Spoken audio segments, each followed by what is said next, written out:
Hello students, बताइए कैसे हैं आप सभी। अरे भाई सुनो ध्यान से। जी हाँ, मैं लाली वर्मा आप सभी कक्षा 8वीं के विद्यार्थियों का मैग्नेट ब्रेन्स हिंदी में बहुत बहुत स्वागत करती हूँ। और बताइए कैसे हैं आप। और ये आशा भी करती हूँ कि आप सभी स्वस्थ होंगे, खुश होंगे, प्रसन्न होंगे। प्रिय विद्यार्थियों, देखिए पढ़ना पढ़ाना, लिखना लिखाना ये सब चलता रहेगा, लेकिन मैं जो आपसे पूछना चाहती हूँ वो तो सुन लो भैया। कोई भी कुछ भी नहीं कहते हैं, मैं पूछना चाहती हूँ आप कहाँ रहते हैं, क्या करते हैं, कैसा लग रहा है मैग्नेट ब्रेन्स हिंदी मीडियम पर कक्षा 8वीं की हिंदी पढ़कर। मुझे बताइए ज़रूर, कमेंट कीजिए, अपने फ्रेंड्स को लिंक शेयर कीजिए ताकि वे भी हिंदी पढ़ सकें। प्रिय बच्चों, मैं लेकर आई हूँ आज आपकी पाठ्य पुस्तक किसलय भाग 3 के पाठ 10, जिसका नाम है ईर्ष्या तू ना गई मेरे मन से, जो लिखा है कविवर रामधारी सिंह दिनकर जी ने। इस वीडियो में हम देखने वाले हैं ईर्ष्या तू ना गई मेरे मन से का कंप्लीट चैप्टर रिवीजन, जो कि आपके लिए बहुत बहुत बहुत लाभकारी सिद्ध होने वाला है, क्योंकि इस वीडियो में आप जानेंगे कवि परिचय, साथ ही साथ आप जानेंगे कि कवि क्या कहना चाहते हैं और मुख्य या महत्वपूर्ण प्रश्नों के उत्तरों को भी आप जान पाएंगे। तो आइए शुरू करते हैं और चलते हैं कवि परिचय की ओर। कवि नाम आपने इससे पहले भी सुना ही होगा। क्या आपको रामधारी सिंह दिनकर जी की कोई और कविता याद है? बताइएगा। लिखकर बताइए बेटा कि क्या आपको रामधारी सिंह दिनकर की और कोई रचना याद है। यहां से देखोगे क्या, रश्मिरथी, उर्वशी, कुरुक्षेत्र? नहीं नहीं नहीं। क्या आपने इससे पहले कभी किसी क्लास में रामधारी सिंह दिनकर की कोई कविता पढ़ी है तो वो बताइए। अभी हम देखते हैं जीवन परिचय। नाम है रामधारी सिंह दिनकर, जन्म 23 सितंबर सन 1908, जन्म स्थान सिमरिया, मुंगेर, बिहार। आप ही के राज्य के हैं ये प्रसिद्ध कवि, जिन्होंने हिंदी साहित्य में धूम मचा दी है। यूं कहें कि हिंदी साहित्य में अपना परचम फहराया। रचनाएं रश्मिरथी, उर्वशी, कुरुक्षेत्र, संस्कृति के 4 अध्याय, परशुराम की प्रतीक्षा, हुंकार, हाहाकार, चक्रव्यूह, आत्मजयी, वाजश्रवा के बहाने आदि इतनी रचनाएं हैं जो कि मैं कहूं कि विश्व प्रसिद्ध हैं, तो इसमें कोई अतिशयोक्ति नहीं है। ठीक है। पेशा या व्यवसाय क्या है आपका? कवि हैं, लेखक हैं, निबंधकार हैं, साहित्यिक आलोचक हैं, पत्रकार, व्यंग्यकार। देखो, लेखक, कवि, उपन्यासकार, कहानीकार, साहित्यकार, पत्रकार, व्यंग्यकार, स्वतंत्रता सेनानी और संसद सदस्य भी। ना केवल लेखन के क्षेत्र में ही आपने कमाल कर दिखाया, बल्कि आप देखिए स्वतंत्रता सेनानी भी रहे और साथ ही साथ संसद के सदस्य भी रहे। बहुमुखी प्रतिभा के धनी कविवर रामधारी सिंह दिनकर जी, जिनकी हम ये जो रचना है ईर्ष्या तू ना गई मेरे मन से का यहाँ पर कंप्लीट चैप्टर रिवीजन भी करने जा रहे हैं। जन्म हुआ 23 सितंबर 1908, मृत्यु हुई 24 अप्रैल 1974। ठीक है। कब हुई? 24 अप्रैल सन 1974, 65 वर्ष की आयु में। हिंदी की गिनती सबको याद है? हिंदी की गिनती सबको याद है। ये लिखा है 65, ये लिखा है 1974। यदि आपको हिंदी की गिनती आती है तो बताइए कि हाँ मैडम, हमें हिंदी की गिनती आती है। ठीक है। अब हम ये जानते हैं कि कवि ने इस पाठ में क्या बताया है। ईर्ष्या तू ना गई मेरे मन से, अर्थात कैसे जाएगी ईर्ष्या, या फिर कैसे आ गई जिसको कि भेजना है। अब ये सब कुछ जानेंगे रामधारी सिंह दिनकर की इस रोचक निबंध में। अब ये आपसे पूछा जा सकता है कि ईर्ष्या तू ना गई मेरे मन में हिंदी साहित्य की कौन सी विधा में लिखा गया है? बताइए। अभी अभी मैं पूछूं कि ईर्ष्या तू ना गई मेरे मन से हिंदी साहित्य की कौन सी विधा में, गद्य साहित्य की कौन सी विधा में लिखा है? आप बता सकते हैं, आप कह सकते हैं कि ये निबंध शैली में लिखा गया है। निबंध, गद्य साहित्य की निबंध शैली में लिखा गया है। ठीक है। तो इस रोचक निबंध में दिया है ना, जीवन के रोजमर्रा, रोजमर्रा किसको कहते हैं? डेली रूटीन, प्रतिदिन या दिनचर्या। तो रोजमर्रा में जो घटने वाली बातें होती हैं उसी से व्यक्ति, उसी के आधार पर व्यक्ति अपने जीवन के जो आयाम हैं या जो उनकी योजनाएं हैं उनको बनाते रहते हैं, मिटाते रहते हैं, आगे बढ़ते रहते हैं। तो इस पाठ में उन्होंने इस निबंध के माध्यम से रोजमर्रा के व्यवहारों पर टिप्पणी की है कि तरह तरह के लोग हैं, तरह तरह की सोच है, तरह तरह के जीव हैं, तरह तरह की मौज है। सच में कोई बहुत सीमित साधनों में भी बहुत खुश रहता है और किसी के पास सभी भौतिक सुख सुविधाएं हैं, उसके बाद भी वो दुखी रहता है। आखिर क्या है? मनुष्य तो हम सभी हैं, फिर विचारों में विविधता क्यों? मनुष्य तो हम सभी हैं, फिर किसी को बहुत अधिक धन पाने के बाद भी संतुष्टि नहीं है और कोई अपना सीमित साधनों के साथ भी बहुत खुश है। आखिर ये क्यों परिवर्तन? ये परिवर्तन क्यों है? यही तो हम जानेंगे। और भी लेखक ने बहुत अच्छे से यहाँ पर उदाहरण के माध्यम से समझाया है और सीख भी दी है।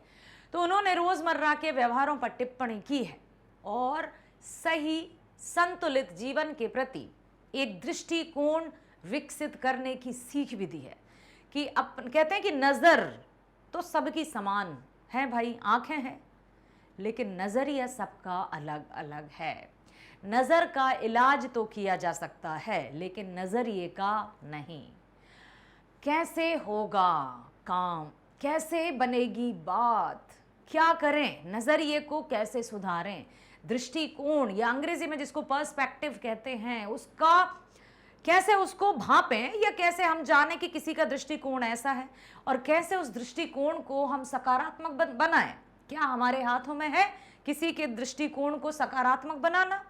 किसी के नज़रिया को क्या हम पॉजिटिव कर सकते हैं? कर सकते हैं, लेकिन कब? जबकि हमारी संगति, हमारे आसपास का माहौल हमेशा के लिए अच्छा हो। अन्यथा एक दिन हमने किसी को कुछ कहा और दूसरे दिन फिर वो उसी संगति में चला गया तो उसका सुधरना असंभव ही नहीं, नामुमकिन है। ठीक है, तो यहाँ पर रोजमर्रा के व्यवहारों पर उन्होंने टिप्पणी की है और सही संतुलित जीवन के प्रति एक दृष्टिकोण विकसित करने की सीख दी है कि अपने जीवन में हमें किस तरह के रवैया को अपनाना चाहिए, किस तरह की जीवन शैली को अपनाना चाहिए, किस तरह के दृष्टिकोण को अपनाना चाहिए।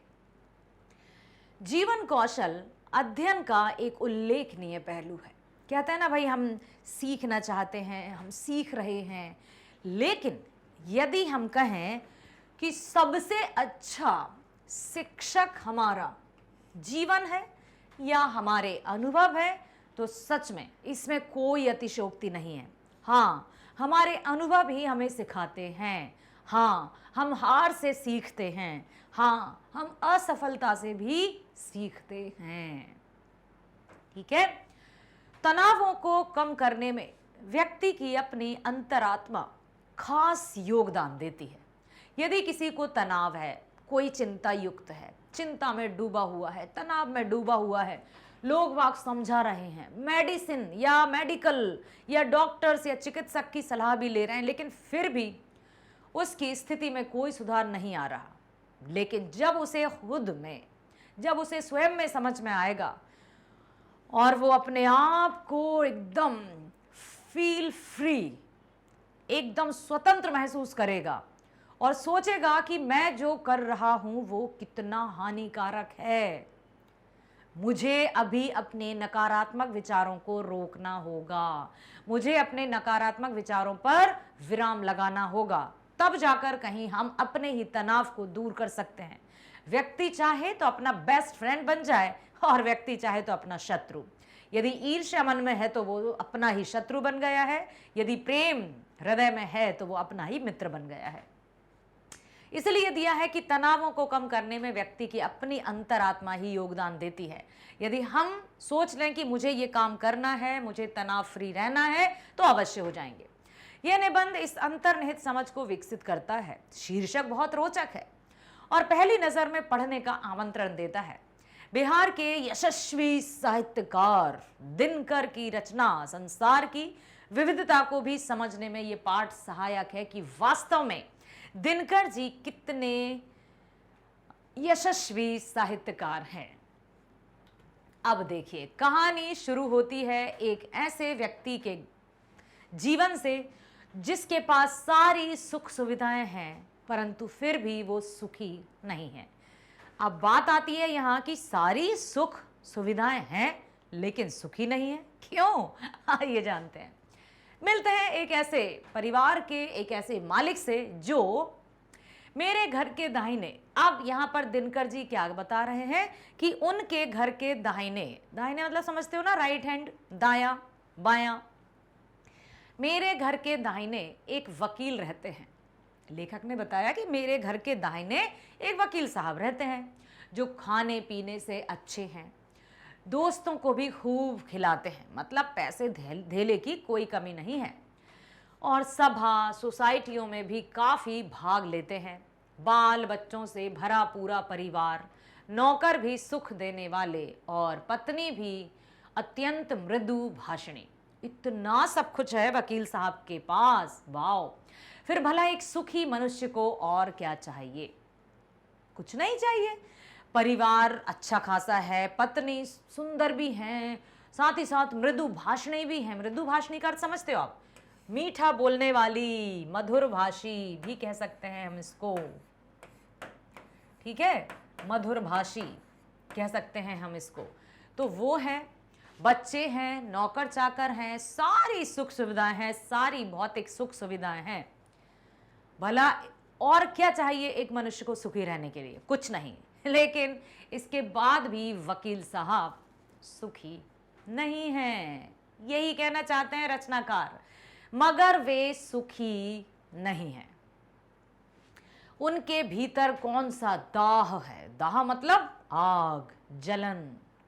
उनके अंदर ऐसी कौन सी बात है जिसने उनका सुकून छीन लिया है, जिसने उनका मतलब उनकी शांति छीन ली है? ये क्या है भाई? इसे मैं भली भांति जानता हूं। लेखक ने बता दिया कि इतनी सारी सुख सुविधाएं होने के बाद भी वे सुखी नहीं हैं। आखिर क्यों? लेखक ने कहा, मुझे पता है कि वो क्यों सुखी नहीं हैं। दरअसल उनके बगल में एक रहते हैं बीमा एजेंट, ठीक है? उनके बगल में जो बीमा एजेंट हैं, उनके वैभव की वृद्धि से वकील साहब का कलेजा जलता रहता है, धधकता रहता है।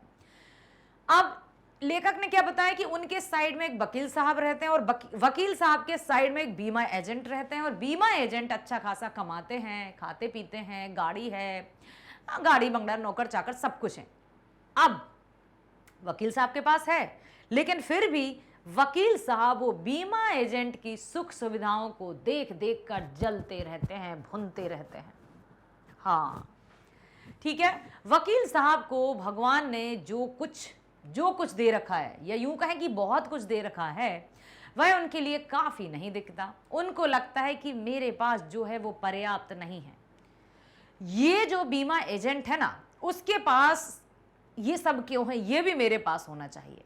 उसकी इतनी इनकम क्यों है, उसकी इनकम या उसकी आय भी मेरी ही हो जाना चाहिए।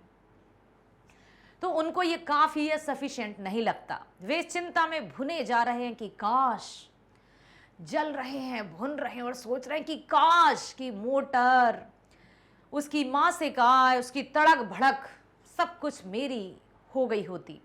जो बीमा एजेंट के पास गाड़ियां हैं, बंगला है, चमक दमक है, इनकम आय है, वो भी वकील साहब की हो गई होती। इसलिए वकील साहब हमेशा भुनते रहते हैं, हमेशा जलते रहते हैं, और जब जलन मन में है तो शांति कहाँ से होगी? जब देखा ना अभी कि जब उनके मन में मन जल रहा है तो उसमें शांति कहां से होगी? समझ में आया? ईर्ष्या का यही अनोखा वरदान है। अब यही पूछा जाएगा कि ईर्ष्या का यही अनोखा वरदान है, जिस मनुष्य के हृदय में ईर्ष्या घर बना लेती है, वह उन चीजों से आनंद नहीं उठाता जो उसके पास मौजूद है। यदि किसी के घर में अर्थात किसी के मन में ईर्ष्या ने जलन, ईर्ष्या यहाँ बेटा एक और बिल्कुल उसके लिए हम साधारण शब्द कहें जलन, ठीक है, जलन दिख रहा है ना, हाँ, ईर्ष्या को जलन भी कहते हैं। और लेखक साफ साफ लिखते हैं कि यदि किसी के मन में ईर्ष्या ने घर बना लिया तो जिस मनुष्य के हृदय में उसने घर बना लिया है उसके पास सारी सुख सुविधाएं हैं, सारी सुख सुविधाओं के होते हुए भी वो उन सुख सुविधाओं का आनंद नहीं उठा पाता, बल्कि उन वस्तुओं का दुख उसे होता है जो सामने वाले के पास है। वकील साहब के पास सब कुछ है लेकिन वे सुकून से नहीं जी पा रहे हैं, खुश नहीं है। क्यों? उनके मन में जो ईर्ष्या का भाव है वही उन चीजों का आनंद नहीं उठाने दे रहा, और जो वस्तुएं उनके पास नहीं है उनकी कल्पना किए जा रहे हैं। जो सामने वाला व्यक्ति सुख भोग रहा है उससे उनको जलन हो रही है। तो लिखा है वह उन चीजों का आनंद नहीं उठा पाता जो उसके पास मौजूद हैं, बल्कि उन वस्तुओं से दुख उठाता है जो दूसरों के पास हैं।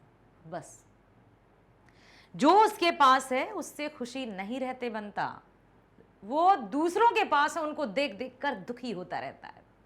कैसा भाव है ईर्ष्या का। तो यहां पर उन्होंने कहा है कि ईर्ष्या अनोखा वरदान है, व्यंग किया है कि देखो ऐसा वरदान है, सब कुछ होते हुए भी सुकून नहीं है। ठीक है, वह अपनी तुलना दूसरों के साथ करता है और इस तुलना में पक्ष के सभी अभाव उसके हृदय पर दंश मारते हैं। अब उसके पास, सामने वाले के पास जो भी है वो उसे चुभता रहता है कि इसके पास क्यों है। दंश के इस दाह को भोगना कोई अच्छी बात नहीं है। यदि सारी सुख सुविधाएं हैं फिर भी मन जल रहा है, भुन रहा है, तो ये क्या, कौन सी अच्छी बात हुई। मगर ईर्ष्यालु मनुष्य करे भी तो क्या, आदत से लाचार होकर उसे यह वेदना भोगनी पड़ती है। यदि वो चाहे, यदि वो मन में ठान ले तो ईर्ष्या की भावना को निकाल कर फेंक सकता है, बिल्कुल फेंक सकता है। सुखी संपन्नता के साथ जीवन जी सकता है। एक उपवन को पाकर भगवान को धन्यवाद देते हुए उसका आनंद नहीं लेना और बराबर इस चिंता में निमग्न रहना कि इससे भी बड़ा उपवन क्यों नहीं मिला। ईश्वर ने सबको, कहते हैं ना, चोंच दी है तो चुग भी देगा। सबके अनुसार उसने सब कुछ दिया है। अब उसका किस तरह से हमें भोग करना है या उसका किस तरह से हमें लाभ उठाना है वो मनुष्य पर निर्भर करता है। बुद्धिमान बनाया है ना उसने, अब कैसे उसका जीवन को भोगना है, कैसे उसको निभाना है अपने जीवन को, वो जाने। लेकिन अब यहां लिखा है कि मान लीजिए जो प्रभु है, मनुष्य को उसने उपवन दिया और भगवान को धन्यवाद देते हुए अब उसका आनंद नहीं ले रहा है, बल्कि सामने वाले को उपवन क्यों दिया है वो उसको बस उसके बारे में लगा हुआ है। एक ऐसा दोष है जिससे ईर्ष्यालु व्यक्ति का चरित्र भी भयंकर हो उठता है। ईर्ष्या व्यक्ति को खतरनाक बना देती है, उसके मन में भयंकरता का वास कर देती है। उसके मन को ना तो शांति मिलती, ना वो सामने वाले को सुखी या हंसते हुए देख सकता। तरह तरह के विचारों में, विचार क्यों कहें, कुविचारों में खोया रहता है और खुद जलता रहता है। उसको लगता है कैसे इस व्यक्ति को हटाया जाए और मैं कब उसकी जगह ले लूं। लेकिन यह नहीं हो सकता, कोई किसी की जगह कभी नहीं ले सकता। इतना सुन लो बच्चों ध्यान से, चाहे कोई भी हो, हर एक व्यक्ति का स्थान सबसे अनोखा होता है, क्योंकि परमात्मा ने सबको सबसे अलग बनाया है। हर एक व्यक्ति में क्षमताएं हैं, शक्तियां हैं, रंग रूप, सोचने समझने की शक्ति, सब कुछ अलग है। इसलिए कभी किसी का कोई स्थान ना तो छीन सकता है, ना ही ले सकता है, और ना ही किसी का स्थान प्राप्त किया जा सकता है। समझ में आया। यदि कहते हैं ना कि अच्छा, अब आपके मन में हो सकता है ये प्रश्न आ रहा हो कि मैडम कुर्सी पर कोई और था, अब कोई और है, स्थान ले तो लिया। नहीं नहीं नहीं, उस व्यक्ति को कोई नहीं भूल सकता। ठीक है, जैसे कि एक पंक्ति याद मुझे आ रही है कि कल राजा कोई और था, कल होगा कोई और। अंत समय पछताएगा जब नहीं मिलेगी ठौर, जप ले हरी हरी। कल राजा कोई और था, ऐसा कुछ है, कल होगा कोई और, अंत समय पछताएगा जब नहीं मिलेगी ठौर, भजले हरी हरी। जितने अच्छे से हम ईश्वर की प्रार्थना करेंगे, अपने मन को साफ स्वच्छ रखेंगे, उतने ही सुकून से हम रह पाएंगे। तो कभी भी अब जो चरित्र है, ईर्ष्यालु जो हो जाते हैं, वो कभी भी सुख और चैन से जीवन व्यतीत नहीं कर पाते हैं। अपने अभाव पर दिन रात सोचते सोचते वह सृष्टि की प्रक्रिया को भूलकर विनाश में लग जाता है। ऐसा लगता है उसको कि अब जो सृष्टि की प्रक्रिया चल रही है वो लगता है विनाश की ओर है। उसको लगता है सब हर जगह, कहते हैं ना, यथा दृष्टि तथा सृष्टि। जिस नज़र से हम दुनिया को देखते हैं, हमें दुनिया वैसी ही नज़र आएगी। यदि हम देखेंगे कि सब अच्छे तो हैं, सच में क्यों लोग कहते हैं कि दुनिया बदल गई है, दुनिया बुरी हो गई है, नहीं दिखाई देता, सच में अच्छे हैं लोग। जहाँ भी हम जाते हैं हमें बहुत अच्छे लोग मिलते हैं, लोग अच्छे हैं। नज़रिया बदलता रहता है, जिसका जैसा नज़रिया उसकी वैसी सोच, और जिसकी जैसी सोच तो बस वैसा ही उसको दिखाई देता है। जैसे यदि एक ग्लास में इतना पानी भरा है, अब ध्यान दे, उत्तर देना मेरा, ये ग्लास है, ठीक है, इतना भरा है। अब आप इसको क्या कहोगे? कोई कहेगा आधा ग्लास भरा है, कोई कहेगा आधा ग्लास खाली है। जो भरा है देख रहे हैं वो सकारात्मक के हैं, सकारात्मक विचारों वाले हैं, और जो खाली को देख रहे हैं वे नकारात्मकता के। हर प्रकार के लोग हैं, ठीक है। तो अपने अभाव पर दिन रात सोचते सोचते वह सृष्टि की प्रक्रिया को भूलकर विनाश में लग जाता है। वो भूल जाता है कि ईश्वर ने ही सबको कर्म करने की प्रेरणा दी है और सब अपने अपने कर्मों का फल ही भोग रहे हैं। यदि किसी को सफलता अधिक मिल रही है तो वो उसकी किस्मत, वो उसके कर्म। हम कौन होते हैं उससे जलने वाले, उसकी होड़ करने वाले या उसकी बराबरी करने वाले? यदि हमने ऐसा किया तो समझिए हम परमात्मा से शत्रुता निभा रहे हैं, उस परमात्मा से जिसने हमारा निर्माण किया है। रुक जाओ, तुरंत अपने आप को रोक लो कि रुको रुको, ये तुम क्या अनर्थ करने जा रहे हो। उस परमात्मा के बने बनाए नियमों पर तुम ब्रेक लगा रहे हो या तुम अवरोध उत्पन्न कर रहे हो। रुको, किसी से किसी तरह की जलन या ईर्ष्या नहीं करना है। सब अपने कर्मों का फल भोगते हैं और उन कर्मों के अच्छा या बुरा कहने वाले तुम कोई नहीं हो सकते, ठीक है। तो अपने अभाव पर दिन रात सोचते सोचते सृष्टि की प्रक्रिया को भूलकर ईर्ष्यालु व्यक्ति कैसा बन जाता है? वो विनाश में लग जाता है। दूसरों को नुकसान पहुंचाने के बारे में सोचता रहता है, दूसरों को कैसे हराया जाए, कैसे उसको औंधे मुंह गिराया जाए, बस इसी में उसका माइंड चलता रहता है। और जब भाई मस्तिष्क तो एक है ना, या तो नकारात्मकता की ओर जाएगा या सकारात्मकता की ओर। और नकारात्मक जो बातें होती हैं वो बहुत जल्दी आकर्षित करती हैं और ऐसे धंसती जाती हैं अपनी आत्मा और माइंड कि व्यक्ति फिर चाह कर भी निकल नहीं पाता। इसलिए यदि इस तरह के भाव मन में आए कभी भी, बेटा उन्हें पनपने मत देना, तुरंत उखाड़ कर फेंक देना। क्योंकि जलन किसी व्यक्ति से नहीं है, जलन यदि आपके मन में उत्पन्न हो रही है तो वो परमात्मा से हो रही है। क्या हम ईश्वर से जलन करेंगे?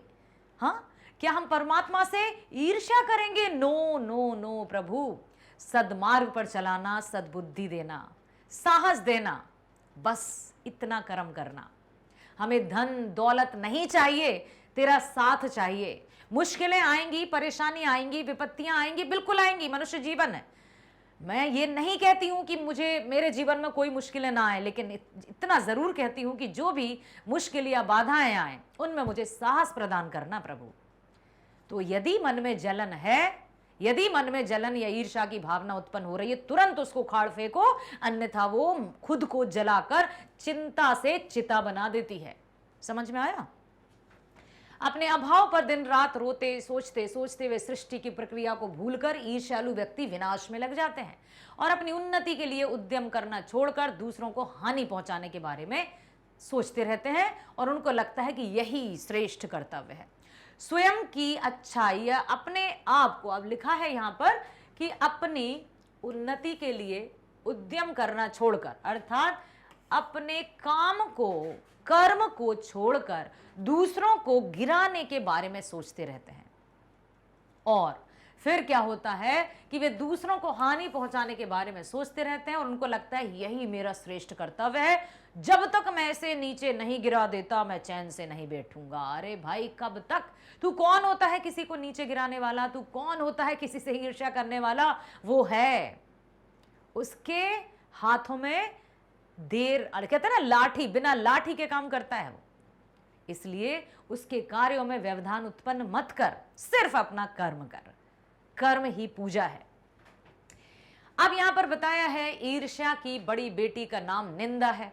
ये भी ठीक है। जो ईर्ष्यालु रहते हैं वो हमेशा किसी ना किसी की निंदा ही करते रहते हैं। ये ऐसा है, वो वैसा है, अरे इन्होंने ये कर दिया, वो कर दिया। अरे यार चुप रहो ना यार, क्या करना है तुम्हें? अपने काम से काम रखो। लेकिन नहीं रखना है। ईर्ष्या की बड़ी बेटी का नाम निंदा है। जो व्यक्ति ईर्ष्यालु होता है वही व्यक्ति बुरे किस्म का निंदक भी बन जाता है। दूसरों की निंदा वह इसलिए करता है कि इस प्रकार दूसरे लोग या जनता या मित्रों की आंखों से गिर जाएंगे, और जब वह गिर जाएंगे तो वो स्थान खाली होगा, वो स्थान रिक्त होगा, तो हम उस पर विराजित हो जाएंगे। लेकिन फिर मैं यहां बताना चाहूंगी कि कोई किसी का स्थान नहीं ले सकता। सबकी क्षमताएं, सबकी कुशलताएं, सबके विचार अलग अलग हैं। सब अपने अपने ढंग से कार्य करते हैं। सबकी प्रतिभाओं को हम नमन करते हैं जो सृष्टि ने निर्मित की है। ठीक है, तो उस पर अनायास मैं बिठा दिया जाऊंगा। ये उनकी गलत फहमी रहती है कि यदि इसको हटा दिया तो मैं वो स्थान प्राप्त कर लूंगा। मगर ऐसा ना आज तक हुआ है और ना ही होगा। कोई किसी का स्थान ना ले पाया है, ना ही ले सकेगा। कितने ही राजा, कितने ही महाराजा, कितने ही मंत्री, कितने ही नेता आए और चले गए, वो कुर्सी वही है। अरे राज करना है तो दिलों पर राज करना सीखो। सबके लिए सकारात्मकता की भावना को अपने मन में रखना सीखो। इतनी खुशी मिलेगी जब कोई हमसे कह देता है ना कि सच में आपके होने से हमें सकारात्मक ऊर्जा मिलती है, पॉजिटिव एनर्जी मिलती है। हे प्रभु, थैंक यू सो मच, तूने जो इस लायक हमें बनाया। ठीक है, ऐसा सुनने के बाद इतना अच्छा लगता है कि रोम रोम हमारा प्रफुल्लित हो जाता है। ये अनुभव के आधार पर मैं बता पाती हूं बेटा कि आप मतलब आपका, भले ही हम आपसे अधिक नहीं मिलते हैं, लेकिन जरा सी देर भी मिलते हैं तो एक पॉजिटिव एनर्जी मिलती है। धन्य है प्रभु आपकी लीला।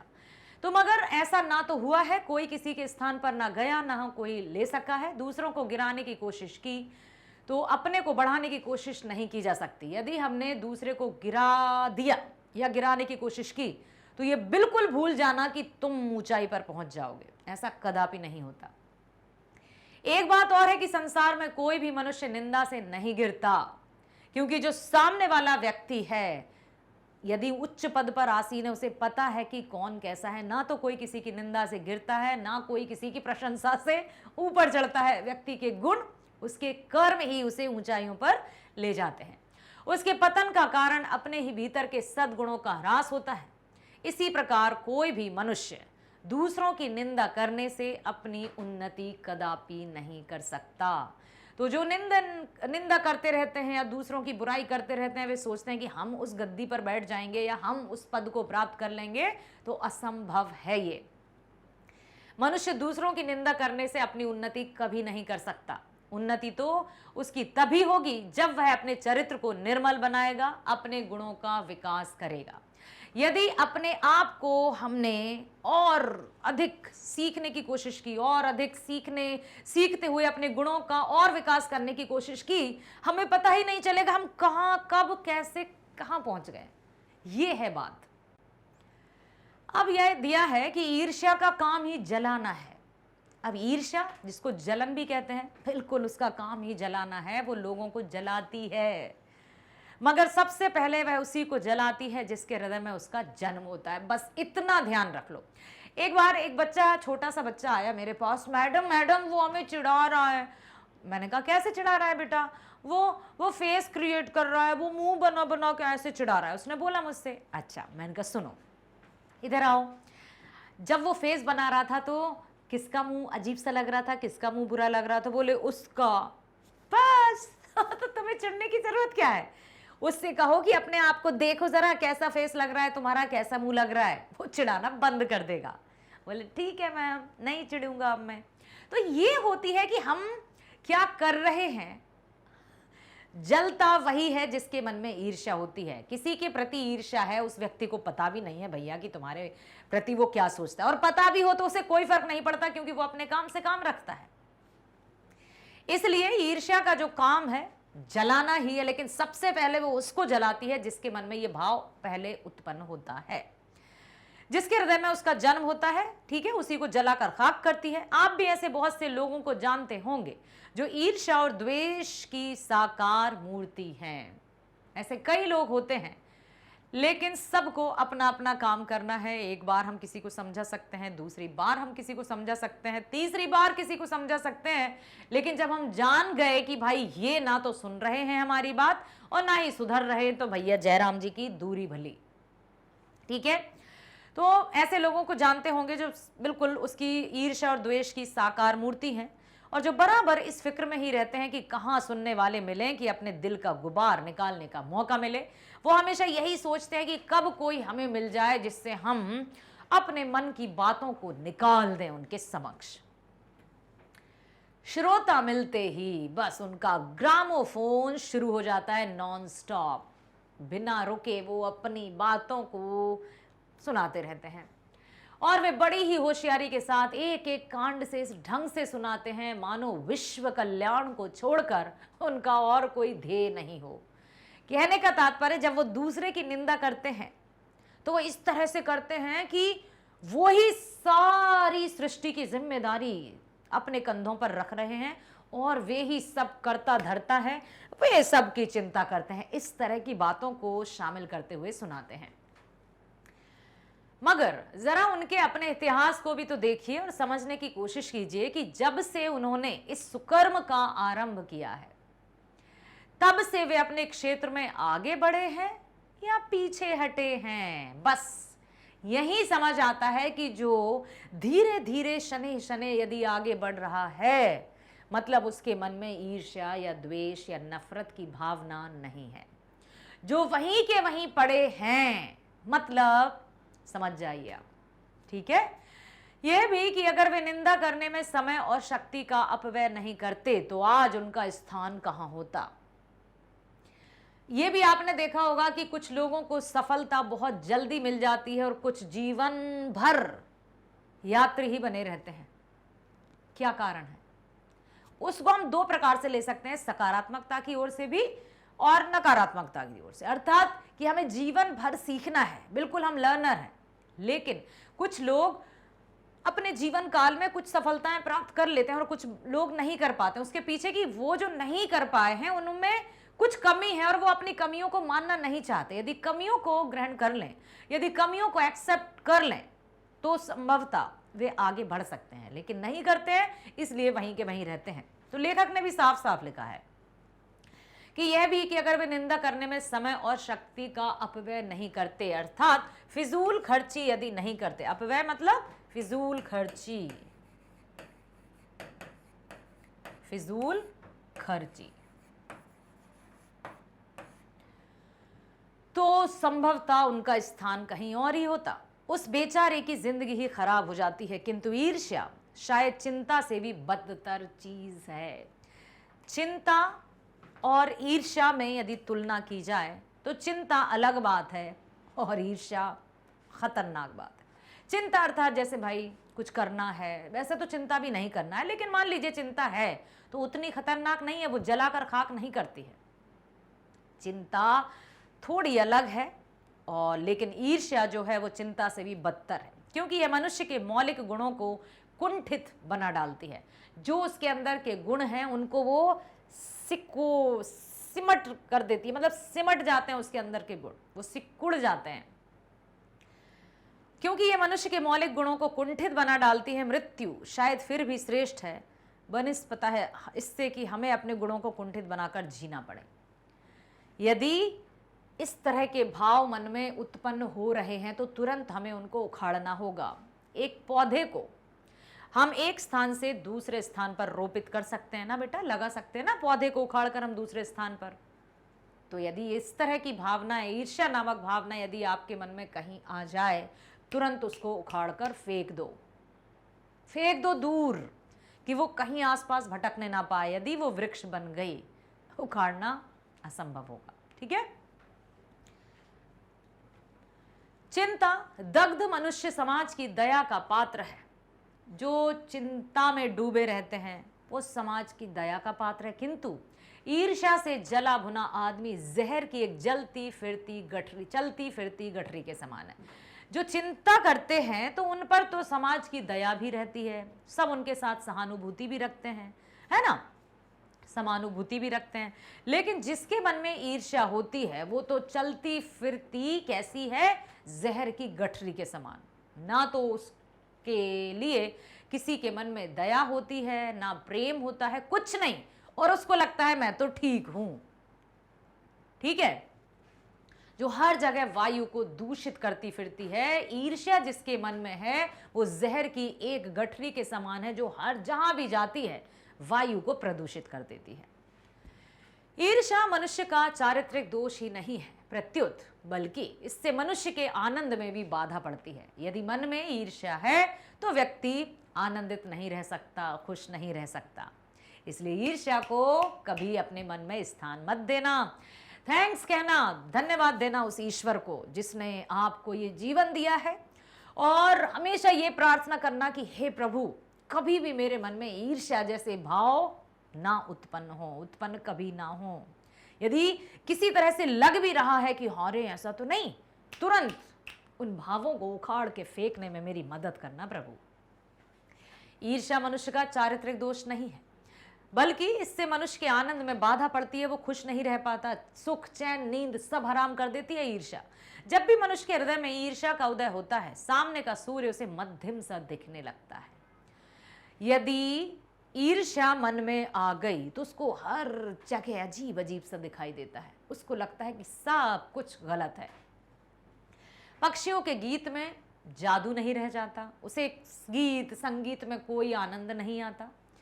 फूल तो ऐसे हो जाते हैं मानो वे देखने योग्य ही नहीं, उसे अर्थात उसकी जो नजर है या उसका नजरिया है वो ही एकदम बेकार सा हो जाता है। ठीक है।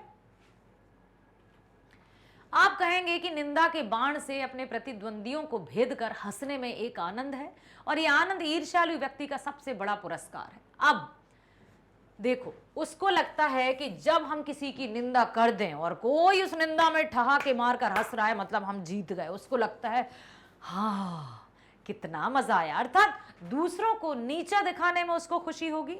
तो वो मनुष्य नहीं, राक्षसी प्रवृत्ति का हो जाएगा, वो आसुरी प्रवृत्ति का हो जाएगा। जबकि हम मनुष्य हैं तो हम क्या राक्षसी प्रवृत्ति के? नो नो नो, कभी नहीं बच्चे। ठीक है।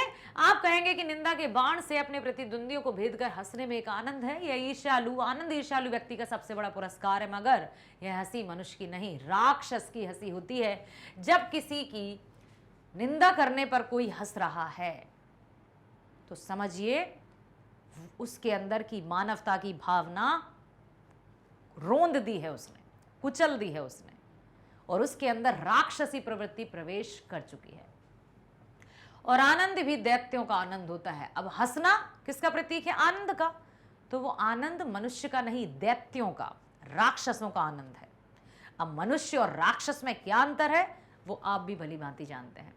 बस फर्क सिर्फ इतना है कि पौराणिक कथाओं में यदि हम देखते हैं तो राक्षस दूर से ही दिखाई देते थे भयंकर से, सर पर सींग हैं, बड़े बड़े दांत हैं, लंबे लंबे नाखून हैं, और काले कलूटे से भव्य सा शरीर, बहुत बड़ा शरीर, और चले आते थे हा हा हा हा करते। तो दूर से ही लोग डर जाते थे और अपने अपने घरों में छुप जाते थे। लेकिन आज के मनुष्य को पहचानना मुश्किल है। किसके मन में आसुरी शक्ति ने प्रवेश कर लिया है, बहुत मुश्किल है पहचानना। तो मेरे बच्चों, बहुत संभल कर रहना इस दुनिया में। दुनिया मतलब दो रंगी ही नहीं है, बहुरंगी है। कई, एक चेहरे पे कई चेहरे छुपाकर चलते हैं लोग, कई तरह के चोला धारण करके चलते हैं लोग, कई तरह के मुखौटे पहनकर चलते हैं लोग। इसलिए ऐसा नहीं है कि जो बिल्कुल सूट बूट में दिखाई दे रहे हैं टिप टॉप वो बहुत अच्छे व्यक्ति होंगे, या जो बिल्कुल फटेहाल या साधारण वेशभूषा में नजर आ रहे हैं वो ऐसे ही होंगे। तो किसी की वेशभूषा के आधार पर भी हम जजमेंट नहीं लगा सकते, हम निर्णय नहीं ले सकते कि अमुक व्यक्ति अच्छा है या बुरा। उसके व्यवहार से थोड़ी, इसलिए किसी पर भरोसा करने की कोशिश मत करना जीवन में। अक्सर भरोसा करने वाला व्यक्ति ही हमें धोखा देता है। तो बड़े चौकन्ने रहना, जीवन में सफल होना ही है, और यदि असफल हो रहे हैं तो इसमें कोई हारने की बात नहीं है, डरने की बात नहीं है। जीवन है, सफलताएं असफलताएं लगी रहती हैं, लेकिन एक अच्छा व्यक्ति बनना है, एक सच्चा व्यक्ति बनना है, एक सभ्य व्यक्ति बनना है, ये आपको करना है। तो ईर्ष्या का संबंध प्रतिद्वंदियों से होता है। प्रतिद्वंदी मीन्स आपस का जो शत्रु होता है, क्योंकि भिखमंगा करोड़पति से ईर्ष्या नहीं कर सकता। ये भी सही है। जब किसी से ईर्ष्या होती है, जलन, तो लेवल सेम होना चाहिए भाई। ऐसा तो नहीं है कि कोई भिखारी राजा से जलन करने लगे कि लो मैं भिखारी हूं, ये राजा है, मुझे क्यों नहीं राजसी ठाट बाट मिला। ऐसा नहीं होता, बराबरी वालों से ही ईर्ष्या होती है। ठीक है, यह एक ऐसी बात है जो ईर्ष्या के पक्ष में पड़ सकती है, क्योंकि प्रतिद्वंदियों से भी मनुष्य का विकास होता है। किंतु अब यहां पर ईर्ष्या को उन्होंने एक सकारात्मक माना है, लेकिन सकारात्मक कब? जब कोई व्यक्ति हमसे ईर्ष्या कर रहा है या हमारे मन में किसी के प्रति ईर्ष्या का विकास हो रहा है, तो पहले हमें यह देखना होगा कि कौन से ऐसे कारण हैं जिनके कारण से हमारे मन में ईर्ष्या उत्पन्न हुई। यदि हमको लगता है कि उसको लोग ज्यादा चाहते हैं, मतलब हमारे अंदर उन गुणों की कमी है, तो उन कमी को हमें हटाना है, तो ये हमारे विकास हुआ। समझ में आया? तो ईर्ष्या का संबंध प्रतिद्वंदियों से होता है, क्योंकि भिखमंगा करोड़पति से ईर्ष्या नहीं करता। यह एक ऐसी बात है जो ईर्ष्या के पक्ष में पड़ सकती है, क्योंकि प्रतिद्वंदियों से भी मनुष्य का विकास होता है। किंतु अगर आप संसार व्यापी सुयश चाहते हैं, प्रसिद्धि चाहते हैं, तो आप रसेल के मतानुसार शायद नेपोलियन से स्पर्धा करेंगे। मगर याद रखिए कि नेपोलियन भी सीजर से स्पर्धा करता था। स्पर्धा मतलब कंपटीशन। और सीजर सिकंदर से तथा सिकंदर हरक्यूलिस से, जिस हरक्यूलिस के बारे में इतिहासकारों का यह मत है कि वह कभी पैदा ही नहीं हुआ। तो ये बातें हैं कि सीखने के लिए हमें हमेशा तत्पर रहना है। ईर्ष्या का एक पक्ष सचमुच ही लाभदायक हो सकता है, जिसके अधीन हर आदमी, हर जाति, हर दल अपने को अपने प्रतिद्वंदियों का समकक्ष बनाना चाहता है।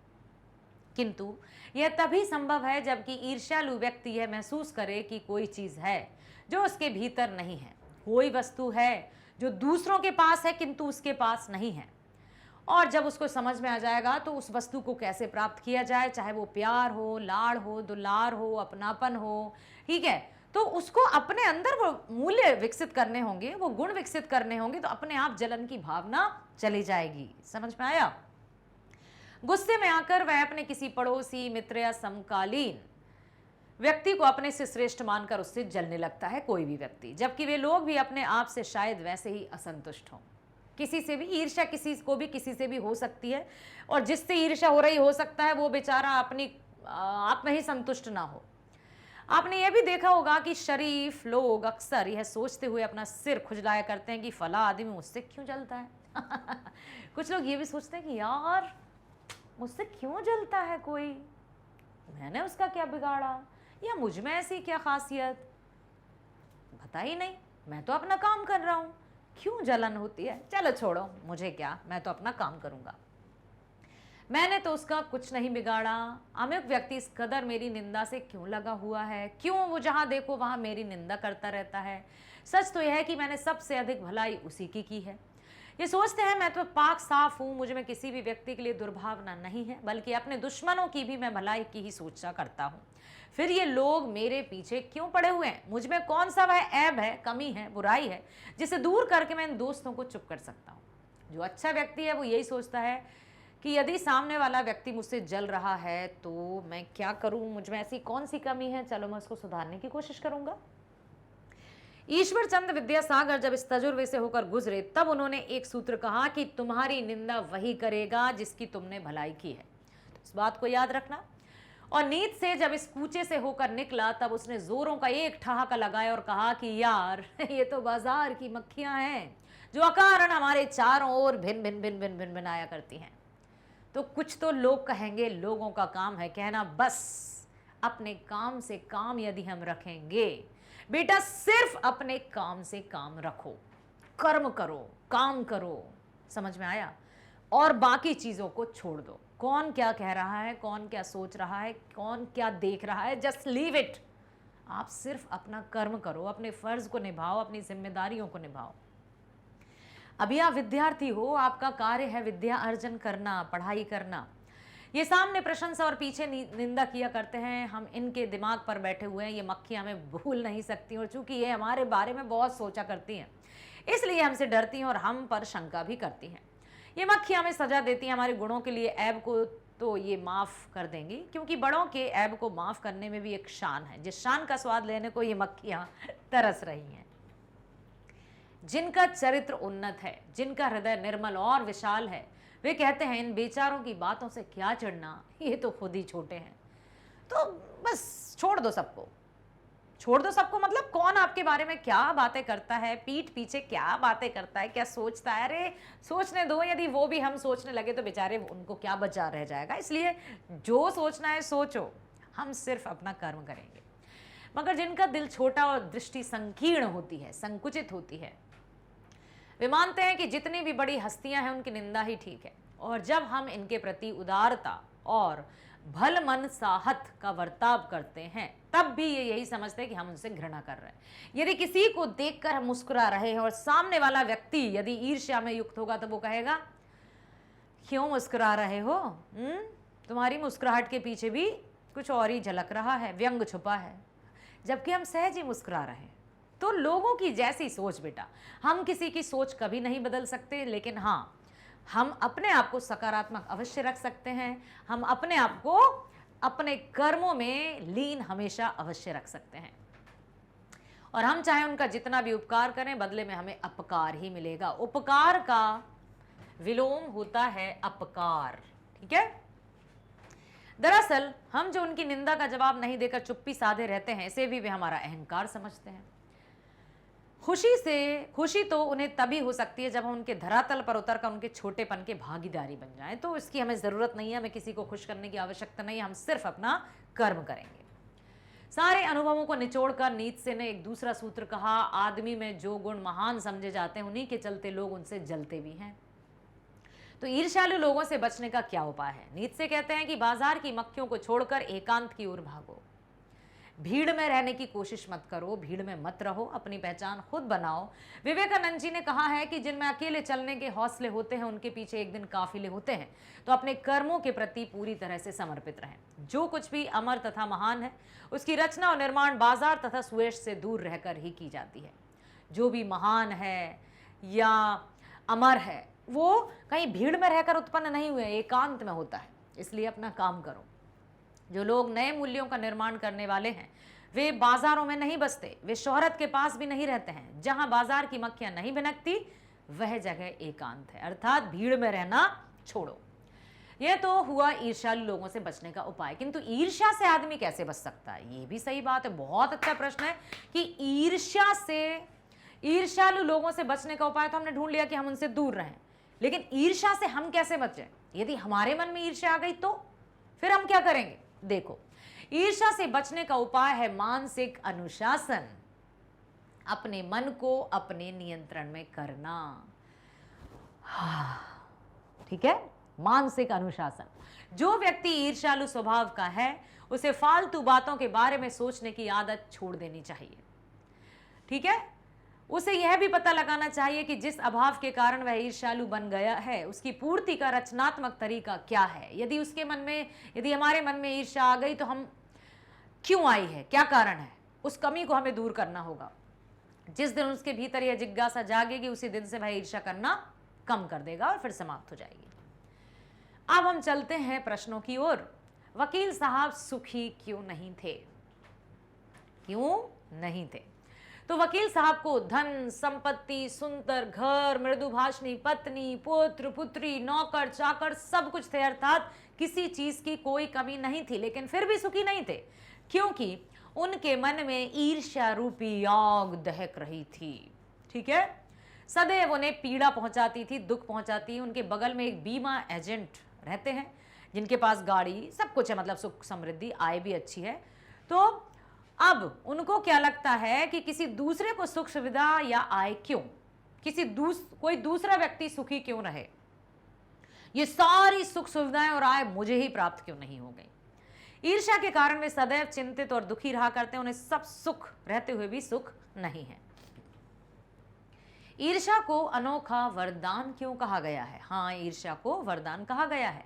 ईर्ष्या को अनोखा वरदान इसलिए कहा गया है कि जिससे हृदय में यह अपना घर बना लेता है, जिसके हृदय में उसको प्राप्त सुख के आनंद से वंचित कर देता है। जिसके घर में ईर्ष्या आ गई, अर्थात जिसके मन में ईर्ष्या ने वास कर लिया, उसके पास जो भी सुख सुविधाएं हैं उनका आनंद नहीं उठा पाता, बल्कि दूसरों के पास जो सुख सुविधाएं हैं उनसे उसको जलन होती है, ईर्ष्या होती है, नफरत होती है। ऐसा व्यक्ति जिसके हृदय में ईर्ष्या होती है, उसे अप्राप्त सुख दंश की तरह चुभते हैं, अपने कर्तव्य मार्ग से विचलित हो जाते हैं, और ईर्ष्या को अनोखा वरदान माना है। ईर्ष्या की बेटी किसे और क्यों कहा है? तो ईर्ष्या की बेटी किसको कहा है बेटा? निंदा को। ईर्ष्या की बेटी निंदा को कहा गया है। जिसके पास ईर्ष्या होती है वही दूसरों की निंदा करता है। ईर्ष्यालु व्यक्ति सोचता है कि अमुक व्यक्ति यदि आम लोगों की नजर से गिर जाए तो उसका स्थान हमें प्राप्त हो जाएगा। इस प्रकार निंदा ईर्ष्यालु व्यक्ति का सहायक बनकर ईर्ष्या रूपी आग को और भी अधिक बढ़ा देती है। इसलिए तो निंदा को ईर्ष्या की बेटी कहा गया है। नीचे दिए गए कथनों का अर्थ हमें समझाना है। पहला है, जो लोग नए मूल्यों का निर्माण करने वाले हैं वे बाजारों में नहीं बसते, वे शोहरत के पास भी नहीं रहते। अर्थात हम कुछ जब नया करने के बारे में सोचते हैं तो हमें भीड़ का हिस्सा कदापि नहीं बनना है। विवेकानंद जी का कथन याद रखिए कि जिनमें अकेले चलने के हौसले होते हैं उनके पीछे एक दिन काफिले होते हैं। इसलिए कभी भी भीड़ में रहना बिल्कुल अच्छा नहीं है, पसंद नहीं है। जो लोग ईर्ष्यालु से बचना चाहते हैं, नए मूल्यों का निर्माण करना चाहते हैं, वे बाजार में नहीं बसते, यश या अपयश की भी चिंता नहीं करते। आदमी में जो गुण महान समझे जाते हैं उन्हीं के चलते लोग उनसे जलते भी हैं। बिल्कुल, किसी व्यक्ति में जब कोई महान गुण आ जाता है तो दूसरे व्यक्ति उससे जलते हैं। ईर्ष्यालु व्यक्ति को किसी व्यक्ति की महानता जलने को विवश कर देती है, लेकिन कौन क्या सोच रहा है, कौन क्या कर रहा है, जस्ट लीव इट। सारी चीजों को छोड़ दीजिए, आपको सिर्फ अपने काम से काम रखना होगा। ठीक है, सोचने दीजिए, उनका काम वो कर रहे हैं, हम अपना काम करेंगे। चिंता चिता समान होती है। चिंता चिता के समान होती है, अर्थात जिसे चिंता हो जाती है उस व्यक्ति की जिंदगी खराब सी हो जाती है। वह व्यक्ति को गला गला कर रख देती है, ऐसे मतलब तड़पा तड़पा कर मारती है। चिंता वाला व्यक्ति अपने कर्तव्य को भूल जाता है और उसकी अवनति होने लगती है, उन्नति के स्थान पर उसकी अवनति होने लगती है। इसलिए कहा है कि चिंता चिता के समान है। चिता व्यक्ति को मरने के बाद मारती है, लेकिन चिंता व्यक्ति को जीते जी मार डालती है। अपने जीवन की किसी ऐसी घटना के बारे में बताइए जब किसी को आपसे ईर्ष्या हुई हो। तो एक सहपाठी को हमसे ईर्ष्या हो गई, कारण कि हम अपने वर्ग में प्रथम आते थे। मैं अपनी बात नहीं कर रही हूं, मैं अपने वर्ग में कभी प्रथम नहीं आई हूं। हमारा गुण शिक्षकों को भी ध्यान हमारी ओर आकर्षित करता था, शिक्षक हमें बहुत प्रोत्साहित भी करते थे। ईर्ष्यालु सहपाठी हमारे बारे में शिक्षकों से झूठी शिकायत भी करने लगे, लेकिन उससे कोई फर्क नहीं पड़ा। थोड़ी देर के लिए हमारे शिक्षक उनसे प्रभावित तो हुए और हमारे अभिभावक शिक्षा के माध्यम से पूरा मिल गया, लेकिन मैंने सोच लिया कि यह शिकायत कैसे दूर हो। मैं अगले दिन शिक्षकों के साथ विद्यालय से निकलने के लिए कुछ ही दिनों में शिकायत झूठी है। जब शिक्षक और अभिभावक के समझ में आ गया तो उन्होंने उस विद्यार्थी को डांट कर शिकायत को झूठा साबित कर दिया। आपको किसी से ईर्ष्या हुई हो, ऐसा हुआ है क्या? हमें भी अपने वर्ग के एक सहपाठी से ईर्ष्या हुई थी। वह वर्ग में प्रथम क्यों आता है, मैं भी प्रथम क्यों नहीं आता? वह ईर्ष्या स्पर्धा में बदलकर हमने जाना कि वह कितनी मेहनत करता है। मैं उससे अधिक समय पठन पाठन में देकर उसी साल उससे आगे बढ़कर प्रथम आ गया। तो यदि ईर्ष्या मन में है तो उसको प्रतियोगिता में बदलिए, अपनी कमियों को ढूंढिए और कमियों को जब हम पूरा करेंगे तो परिणाम मिल जाएगा। अपने मन से ईर्ष्या का भाव निकालने के लिए क्या करना चाहिए? ईर्ष्या के भाव को निकालने के लिए हमें स्पर्धा के भाव लाकर अपने कर्तव्य में गति लानी होगी। अपने कर्मों में स्पीड लानी होगी, मानसिक अनुशासन अपने में लेकर फालतू बातों पर ध्यान नहीं देना होगा। हमें पता लगाना होगा कि किस अभाव के कारण हमें ईर्ष्या का उदय हुआ, उसकी पूर्ति स्पर्धा से करके ईर्ष्या से हम दूर अवश्य हो सकते हैं। अब है शब्दों को वाक्य में प्रयोग करना है। मृदुभाषणी, चिंता, सुकर्म, बाजार और जिज्ञासा। ठीक है, मृदुभाषणी। अब मृदुभाषणी मतलब क्या होता है? मीठा बोलने वाली। ठीक है, तो वकील साहब की जो पत्नी जी थी, वकील साहब की पत्नी मृदु भाषणी थी, मधुर भाषणी थी, बहुत अच्छा बोलती थी। चिंता, चिंता कैसी लगती है? अरे भैया, चिंता तो चिता के समान होती है। सुकर्म, सुकर्म का अर्थ होता है अच्छे कर्म, सुकर्म से सुयश मिलता है। दूसरा है बाजार। बाजार क्या होते हैं? अरे बाजार से हम बहुत सारे सामान खरीदते हैं, तो बाजार रविवार को बंद रहता है। जिज्ञासा अर्थात कुछ नया जानने की तीव्र इच्छा। हमें किसी बात की जानकारी करने की जिज्ञासा अवश्य होनी चाहिए। जो जिज्ञासु प्रवृत्ति के होते हैं वही नई नई चीजों को, नई नई बातों को सीखते हैं। ठीक है, बहुत बढ़िया। आशा करती हूं आपने ध्यानपूर्वक सुना, समझा और ईर्ष्या, जिज्ञासा, प्रतियोगिता, स्पर्धा, इन सभी शब्दों से भी आपको बहुत कुछ सीखने को मिला और आप इन शब्दों से परिचित हुए। तो मेरे बच्चों, ध्यान रखना, अपने कर्म से कर्म अर्थात अपने काम से काम रखना, बाकी सब ईश्वर पर छोड़ना। सुख दुख, सफलता असफलता आती रहती है जीवन में, लेकिन हमें नित्य निरंतरता की ओर आगे बढ़ना है। चलिए तो मिलते हैं नेक्स्ट वीडियो में। स्वस्थ रहिए, खुश रहिए, bye bye, thank you so much.